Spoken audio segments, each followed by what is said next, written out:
Praise the lord. మన ప్రభువును ప్రేరక్షకుడైన యేసుక్రీస్తు వారి అతి ప్రశస్తమైన నామంలో మీ అందరికీ ఉదయకాల శుభాభివందనములు తెలియజేస్తా ఉన్నాను. ఈ దినము కొరకు ఏర్పాటు చేయబడిన నూతన నిబంధన పాఠ్యభాగము పేతురు రాసిన మొదటి పత్రిక 5వ అధ్యాయము 6వ వచనము. దేవుడు తగిన సమయమందు మిమ్మల్ని హెచ్చించును. ఈ వాక్యమును మనము గమనించినట్లయితే క్రైస్తవ విశ్వాసులు వినయ స్వభావము కలిగి ఉన్నప్పుడు దేవుడు వారిని హెచ్చిస్తానని పేతురు భక్తుడు తెలియజేస్తూ ఈ మాటను పలికినట్లుగా మనం చూస్తూ ఉన్నాము.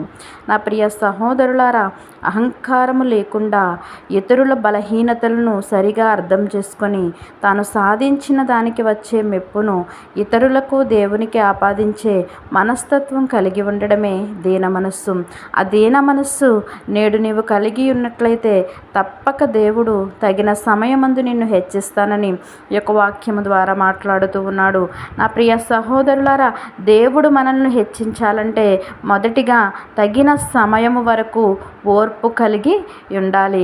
ఎప్పుడైతే మనము ఓర్పు కలిగి జీవిస్తామో దేవుడు తగిన సమయమందు మనల్ని హెచ్చిస్తానని ఈ యొక్క వాక్యము ద్వారా మాట్లాడుతూ ఉన్నాడు.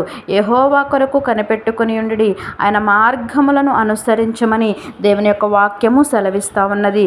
రెండవదిగా మనము ఆలోచన చేసినట్లయితే తగిన సమయము వరకు తగ్గింపు కలిగి ఉండాలి.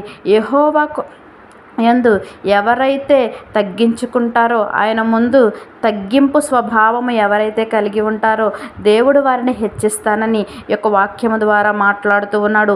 మూడవదిగా మనం ఆలోచన చేసినట్లయితే తగిన సమయము వరకు నీతి కలిగి ఉండాలి.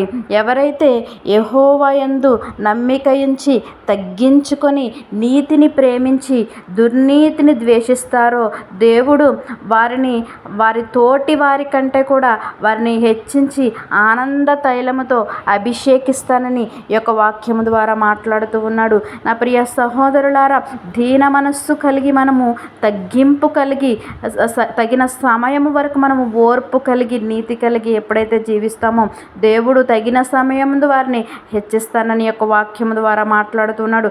నీవు కూడా దీన మనస్సు కలిగి జీవించినట్లయితే తప్పక దేవుడు తగిన సమయం ముందు నిన్ను హెచ్చిస్తానని ఈ యొక్క వాక్యము ద్వారా మాట్లాడుతూ ఉన్నాడు. దేవుడు మనల్ని హెచ్చించులాగన అట్టి కృప పరిశుద్ధాత్మదేవుడు మనందరికీ అనుగ్రహించునుగాక. తలలు వంచి ప్రార్థనలో ఏకీభవించవలసిందిగా కోరుచున్నాను.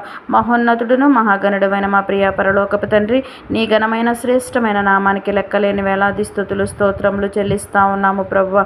అయా ఈ దినాన్న తండ్రి దేవుడు తగిన సమయమందు మిమ్మల్ని హెచ్చిస్తానని ఈ యొక్క వాక్యం ద్వారా మాతో మాట్లాడినందులకు నీకు స్తోత్రములు ప్రభువా.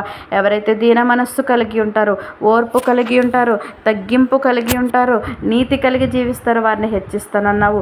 అట్టి గుణ లక్షణములను మేము కూడా కలిగి జీవించడానికి ఈ కృపను మాకు తోడుగా ఉంచండి. యందు భయభక్తులు కలిగి జీవించడానికి సహాయము దయచేయండి. చూపు వలన, తలంపు వలన, మాట వలన, క్రియ వలన నీకు విరోధముగా పాపము చేయకుండానట్లు మా చూపులను, తలంపులను, క్రియలను, నడకలను పరిశుద్ధపరచమని యేసయ్య అతి పరిశుద్ధ నామములో అడిగి వేడుకొనుచున్నాము తండ్రి. ఆమేన్.